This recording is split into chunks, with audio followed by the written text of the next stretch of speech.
Hello students. मेरा नाम डिम्पिका है और अगर मैं बात करूं कि मैं क्या करती हूँ तो मैं एक जर्नलिस्ट हूँ। टीवी चैनल्स और डिजिटल प्लेटफॉर्म के लिए मैं शो प्रोड्यूस करती हूँ, एंकरिंग करती हूँ और न्यूज़ लोगों के लिए परोसती हूँ। पर आज मैं आपके सामने क्यों हूँ? ये बताने के लिए कि हर इंसान किसी ना किसी खास मकसद के लिए बना होता है और उस खास मकसद को पहचानना हर एक के बस की बात नहीं है।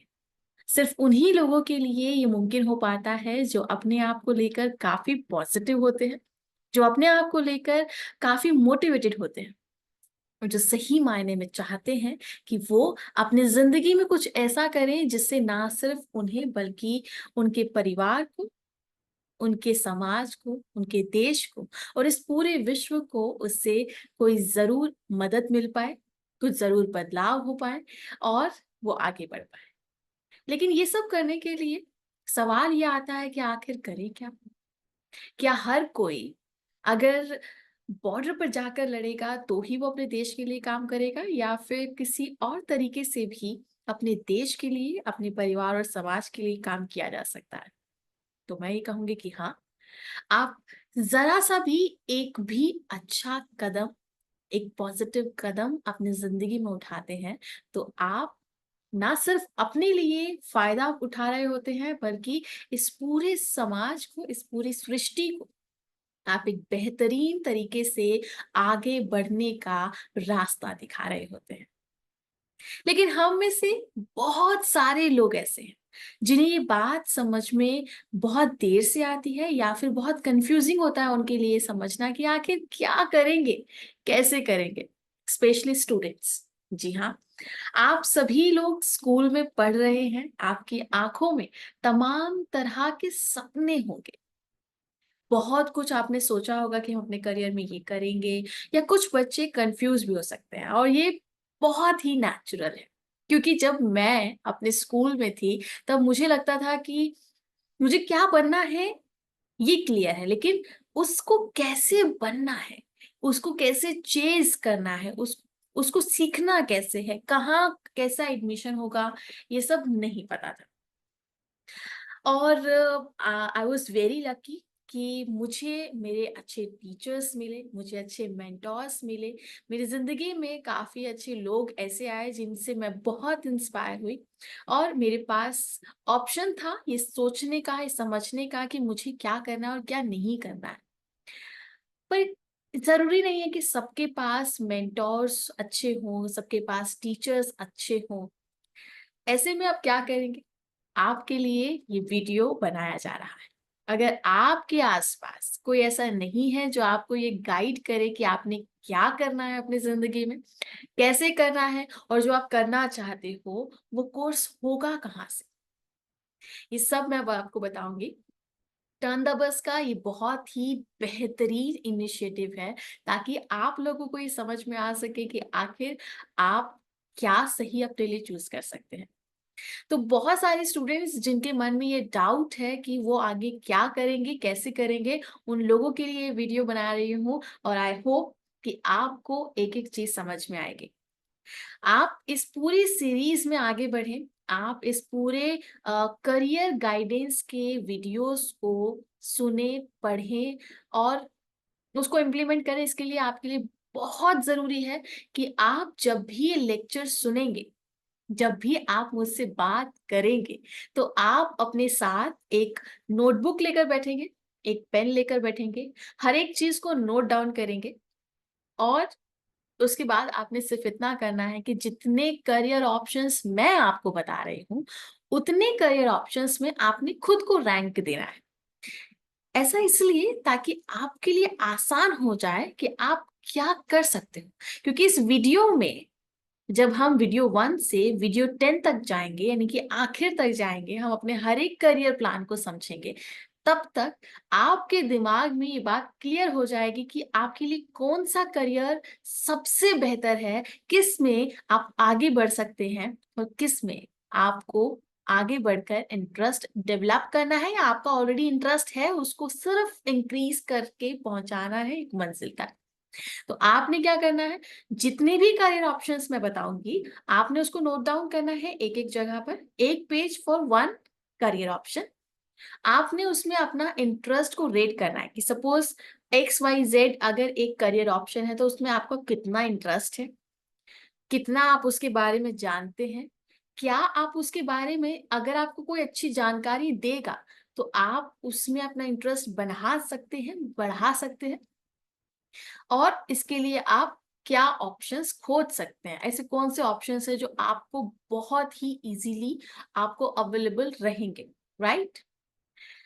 तो उसमें आपने अपने आप को परसेंटेज से मार्क करना है। सपोज इंटरेस्ट है 10%, पर मेरे पास ये करियर ऑप्शन मेरे नियर बाय बहुत इजीली अवेलेबल है तो उसको मार्क किया 50%। मैं इसमें अभी जो मेरा इंटरेस्ट 10% है, मैं इसको अगर सीखूंगा तो बढ़कर 60% या 70% हो जाएगा। तो किस तरीके से आपने मार्किंग करनी है, ठीक है। और दूसरी चीज जो इम्पोर्टेंट है वो ये कि ये वीडियो स्पेशली उन स्टूडेंट्स के लिए बनाई जा रही है जो क्लास 10th में है या क्लास 11th-12th में है। यानी कि आप 10th के बाद क्या अच्छा कर सकते हैं, क्या करियर ऑप्शन चूज कर सकते हैं, ये भी आपको सुविधा दिलाई जाएगी। साथ ही अगर आप 12th क्लास तक पढ़कर आगे परस्यू करना चाहते हैं तो भी उसके लिए मैं आपको बताऊंगी कि क्या बेहतर आपके पास करियर ऑप्शंस हैं। मैं आगे बढ़ूं उससे पहले मैं आपको हरिवंश राय बच्चन जी की एक कविता सुनाना चाहती हूँ। ये कविता आप सभी लोगों को ध्यान रखने की जरूरत है। हर उस इंसान को जरूरत है वैसे तो जो अपनी लाइफ में आगे बढ़ना चाहता है। अगर आप अपनी लाइफ में आगे बढ़ना चाहते हैं तो हरिवंश राय बच्चन जी ने आपके लिए लिखा है कि लहरों से डरकर नौका पार नहीं होती, लहरों से डरकर नौका पार नहीं होती, हिम्मत करने वालों की कभी हार नहीं होती। वो आगे लिखते हैं कि नन्ही चींटी जब दाना लेकर चढ़ती है, नन्ही चींटी जब दाना लेकर चढ़ती है, चढ़ती दीवारों पर वो 100 बार फिसलती है। मन का विश्वास रगों में साहस को भरता है, चढ़कर गिरना, गिरकर चढ़ना ना करता है। मेहनत उसकी बेकार हर बार नहीं होती, क्योंकि हिम्मत करने वालों की कभी हार नहीं होती। डुबकियां सा डुबकियां सिंधु में गोताखोर लगाता है, जा जाकर खाली हाथ लौट कर आता है। मिलते न सहज ही मोती गहरे पानी में, यानी कि गहरे पानी में अगर उसे मोती नहीं मिलते तो वो बार बार जाता है और फिर लौट कर बाहर आता है। मिलते न सहज ही, यानी आसानी से मोती नहीं मिलते हैं गहरे पानी में, तो मिलते न सहज ही मोती गहरे पानी में, बढ़ता दूना विश्वास इसी हैरानी में। मुट्ठी उसकी खाली हर बार नहीं होती, क्योंकि कोशिश करने वालों की कभी हार नहीं। ये बात बिल्कुल सही है। जो लोग मेहनत करना चाहते हैं, जो लोग आगे बढ़ना चाहते हैं, उनके लिए कभी भी हार जैसा शब्द बना ही नहीं है। आप हर पल, हर एक इंसान से, अपने हर अच्छे और बुरे सिचुएशन में आप जरूर कुछ सीखते हैं। और इंसान वही अच्छा है जो हर बार सीख कर एक नई गलती करने के लिए तैयार होता है। पता है गलती करना क्यों कह रही हूँ? कि जो लोग गलती करते हैं अक्सर वही लोग सही मायने में सीखते हैं। पर गलती हर बार रिपीट नहीं होनी चाहिए। गलती एक बार अगर आपने कर दी तो उसके बाद उसमें सुधार होना चाहिए, और अगर आप ऐसा करते हैं तो आप आगे बढ़ते हैं। तो बिना कुछ देरी किए मैं भी आगे बढ़ती हूँ और मैं आपको इस राह पर, इस सफर में वो चीजें समझाऊंगी जो आपके लिए बेहद बेहद आसान है। मुझे उम्मीद है कि आपको मेरा स्क्रीन दिख रहा होगा और स्क्रीन पर एक बहुत ही अच्छी लाइन लिखी है करियर प्लानिंग के बाद कि choosing a career that suits you वो भी द बेस्ट। यानी कि अपनी लाइफ में ऐसा करियर चूज कीजिए जो आपको सबसे ज्यादा बेस्ट तरीके से, सबसे ज्यादा अच्छे तरीके से सूट करता हो। अब ये अच्छी तरीके से तो तभी मुमकिन हो पाएगा जब आपको समझ में आएगा कि आखिर आप क्या करना चाहते हैं, क्या कर सकते हैं और कैसे कर सकते हैं। ठीक है, आगे बढ़ते हैं। इस वीडियो में हम लोग जब भी बात करेंगे तो हमारे पास दो ऑप्शंस हैं। जैसा कि मैंने वीडियो की शुरुआत में भी कहा था कि यहाँ पर दो तरह से मैं आपको ये समझाऊंगी इस पूरी सीरीज में कि जो 10th क्लास में स्टूडेंट्स पढ़ रहे हैं उनके सामने क्या करियर ऑप्शंस है, ठीक है, और जो क्लास 12th में है उनके पास क्या करियर ऑप्शंस है। तो बिना देरी किए हम बढ़ते हैं। 10th क्लास के स्टूडेंट्स के पास सबसे बेस्ट जो तीन ऑप्शंस हैं वो है, या तो वो कर सकते हैं पॉलिटेक्निक, या वो पैरामेडिकल कोर्सेज कर सकते हैं, और अगर ये भी नहीं कर सकते तो वो इंडस्ट्रियल ट्रेनिंग कर सकते हैं जो कि अलग अलग इंस्टीट्यूट्स में। आइए इसके बारे में एक एक करके समझने की कोशिश करते हैं कि आखिर ये पॉलिटेक्निक क्या है। पॉलिटेक्निक एक ऐसा माध्यम है जिसको सरकार ने स्टूडेंट्स के बेहतर स्किल्स को डेवलप करने के लिए बनाया है। यानी कि ऐसे गवर्नमेंट ऑथराइज्ड वो होते हैं, इंस्टीट्यूट्स होते हैं जो ये दिखाते हैं, जो ये समझाते हैं कि आखिर क्या आप ऐसा है जो सीख सकते हैं, जो समझ सकते हैं। इसमें काफी तरह के कोर्सेज होते हैं जो कि आपके स्किल्स को इम्प्रूव कर रहे होते हैं। स्किल्स का मतलब ये है कि एक होता है कि आप एकेडमिक पाथ पर चलें, यानी कि आपने अपना नॉलेज इतना सुपर कर देना है कि आप उस नॉलेज के बेसिस पर काम करेंगे, राइट। आप बहुत पढ़ते हैं, आप डिग्री कोर्सेज लेते हैं, आप मास्टर्स करते हैं और उसके आगे आप पीएचडी करते हैं। जब आप पीएचडी करते हैं तो आप ये मान कर चलिए जितनी बार भी आप पढ़ रहे हैं तो आपका दिमाग उस पूरे ज्ञान का, उस पूरे नॉलेज का खजाना हो जाता है। आप समझ रहे हैं, आप थ्योरीज को पढ़ रहे हैं। लेकिन इसके ही उलट होती है जब आप थ्योरीज नहीं पढ़ते, आप प्रैक्टिकल्स करना चाहते हैं।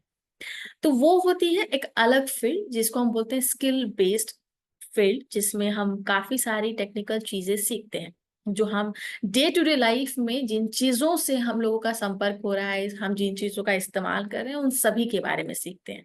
तो पॉलिटेक्निक ऑल ओवर इंडिया में हर स्टेट में, फिर वो चाहे दिल्ली हो, गुजरात हो, बिहार हो, महाराष्ट्र हो या देश का कोई भी कोना हो, हर स्टेट में पॉलिटेक्निक्स खुली हुई हैं। ये एक तरीके के इंस्टीट्यूट्स हैं जहाँ पर अलग अलग तरीके के कोर्सेज होते हैं। उन कोर्सेज में अगर मैं स्पेसिफिकली जाऊं तो सबसे पहले आता है ऑटोमोबाइल इंजीनियरिंग कोर्सेज, जिसमें आप टेक्निकलिटी सीखते हैं हर एक मशीन के बारे में।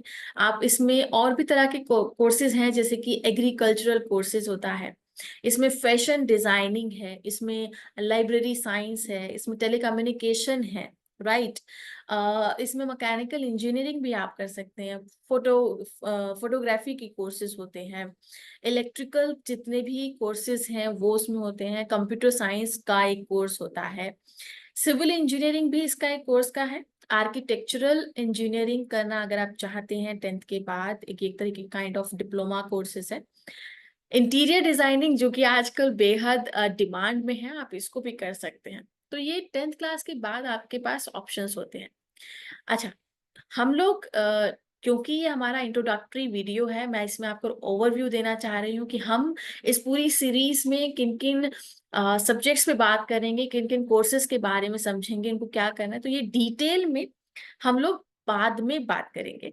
अभी मैं सिर्फ आपको ओवरव्यू दे रही हूँ कि पॉलिटेक्निक कोर्सेज में ये पूरी लिस्ट जो आपकी स्क्रीन पर नजर आ रही है, इनको अगर आपको लगता है कि इनमें से आपका कहीं ना कहीं इंटरेस्ट फिट बैठ रहा है तो हम इस पर डिटेल में अपनी आगे आने वाली वीडियो में बात करेंगे। इससे आप एक तरीके के जूनियर इंजीनियर्स बनते हैं और आप बीई को परस्यू कर सकते हैं, ठीक है।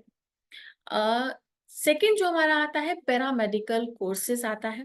पैरामेडिकल कोर्सेज यानी कि मेडिकल इंडस्ट्री में आपको जाने का मौका मिलता है।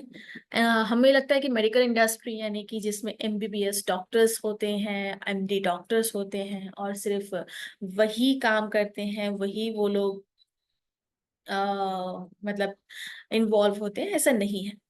मेडिकल लाइन में कई तरह के कोर्सेज होते हैं, जैसे इसमें नर्सिंग हो गया, राइट, हेल्थ इंस्पेक्टर्स हो गया, ठीक है। आपने देखा होगा कि आप जब भी किसी डॉक्टर के पास जाते हैं वो आपको टेस्ट करने के लिए भेजा जाता है कि अपना ब्लड टेस्ट करवा के आइए। तो जो ब्लड टेस्ट कर रहा है वो भी कहीं ना कहीं से वो पढ़ाई कर कर आया है, इसीलिए वो मेडिकल इंडस्ट्री में है। तो आप मान के चलिए कि बहुत तरह के कोर्सेज, पैरामेडिकल कोर्सेज में हम बात करेंगे अपनी अगली वीडियोस में कि डिप्लोमा इन नर्सिंग क्या होता है। कुछ स्टूडेंट्स जो हैं वो ये बनना चाहते होंगे कि हमें नर्सिंग में ही जाना है, हमें डॉक्टर नहीं बनना, हमें नर्स बनना है, तो वो नर्सिंग का डिप्लोमा कोर्स कर सकते हैं।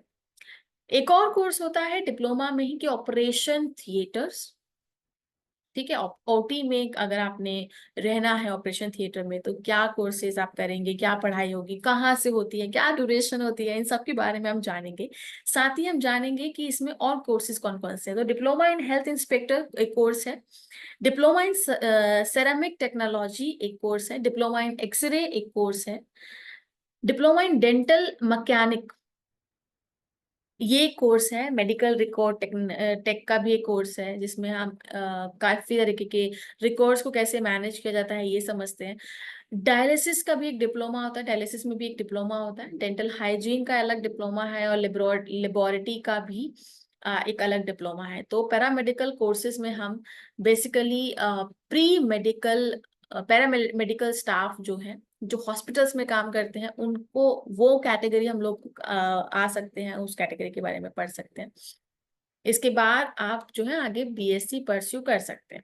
और तीसरा हमारे पास एक 10th के बाद जो ऑप्शन होता है वो होता है इंडस्ट्रियल इंस्टीट्यूट का ट्रेनिंग लेना, राइट। इसमें अलग अलग तरीके के टेक्निकल कोर्सेज हैं, जैसे ऑटोमोबाइल हो गया, सिविल और मैकेनिकल इंजीनियरिंग हो गया, डीजल मैकेनिक हो गया, ठीक है, फंड्रीमैन हो गया, प्लम्बर हो गया, शीट मेटल हो गया, कोई भी वर्कर हो गया, वायरमैन हो गया, लैब असिस्टेंट हो गया, राइट। इसमें आप press tool, production, manufacturing, electrics, ये सब चीजें आप सीखते हैं।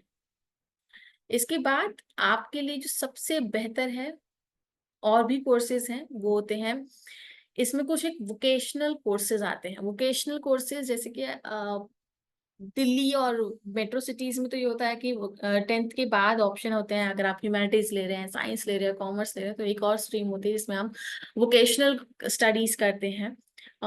लेकिन कुछ जगहों पे नहीं होता। तो 10th के बाद काफी सारे इंस्टीट्यूट्स हैं जो वोकेशनल कोर्सेज करवाते हैं, जिसमें एयर टिकटिंग आ जाता है, फाइन आर्ट्स आ जाता है। फाइन आर्ट्स यानी कि जिसमें आप ड्राइंग, स्केचिंग, पेंटिंग करते हैं, ब्यूटिशियन का कोर्स हो गया, कंप्यूटर का हार्डवेयर हो गया, सॉफ्टवेयर हो गया, टैली जो कि आज के लिए, आज के समय में बहुत ही डिमांडिंग कोर्स है, मोबाइल रिपेयरिंग करना, ठीक है, टू व्हीलर सर्विसिंग देना, फैशन टेक्नोलॉजी अगेन इसमें है, jewellery designing, agriculture sciences, interior designing, और फायर सेफ्टी के अलावा होटल मैनेजमेंट का कोर्स है।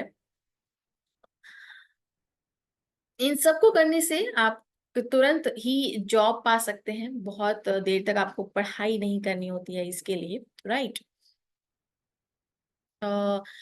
10th के बाद हमारे पास और भी ऑप्शंस है कि अगर किसी का इंटरेस्ट है गवर्नमेंट सेक्टर में, राइट, कि अगर आपने गवर्नमेंट जॉब लेना है तो उसका भी ऑप्शन होता है। तो अपने आप को स्टेट रोजगार ऑफिस में रजिस्टर करवाना होता है, और यहाँ पे अलग अलग तरीके की वैकेंसीज होती हैं, जैसे क्लेरिकल जॉब्स होता है, एसएससी एमटीएस की वैकेंसी होती है, पोस्ट ऑफिस में भी 10th पास लोग मांगे जाते हैं, आंगनवाड़ी जो कि देश के हर कोने कोने में फैली हुई है वहां पर भी वैकेंसी होती है, चौकीदार की वैकेंसी हो गया, बिजली विभाग हो गया, या फिर बिहार के विधानसभा में भी वैकेंसीज निकलती है। अगर आपको नहीं पता हो तो ये जानकारी आपके लिए बहुत जरूरी हो सकती है। ये ऐसी जॉब है जो कि एग्जाम बेस्ड इनका सिलेक्शन होता है, इसके लिए बकायदा आपको एग्जाम देना होगा, पढ़ाई करनी होगी, कुछ में इंटरव्यूज रहते हैं, कुछ में इंटरव्यूज नहीं रहते।